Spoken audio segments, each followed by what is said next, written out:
রুবায়েত ভাই, তেল বিক্রি করছেন না কেন? না মানে তেল না থাকলে বিক্রি করবো থেকে?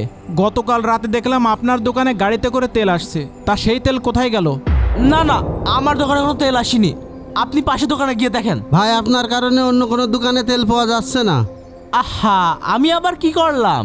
আপনি তেল মজুত করে রাখছেন, এই কারণেই তো অন্য কোনো দোকানে তেল পাওয়া যাচ্ছে না। ভাই এটা কিন্তু ঠিক হচ্ছে না। আপনি প্রতি বছর রমজান মাসে বেশি বেশি মাল কিনে মজুত করে রাখেন, আবার যখন বাজারে সংকট তৈরি হয় বেশি দামে বিক্রি করেন, এটা কি ঠিক? আপনি ব্যবসার কিছু বোঝেন? আপনি এত কথা বলেন কেন? ভাই এমন অন্যায় কাজ করেন না, আপনার জন্য অনেক মানুষ কষ্টে থাকে। রোজার জন্য হলেও তেলটা বিক্রি করেন, এতে আল্লাহর কাছে অনেক সওয়াব পাবেন। আপনাদের সাথে তো পেশাল পাড়ার সময় নেই তো, আপনি এরা এখান থেকে যান যান। ভাই চলে যাচ্ছি, কিন্তু একটা কথা মনে রাখেন, লোভে পাপ, পাপে মৃত্যু। ভাই আসেন।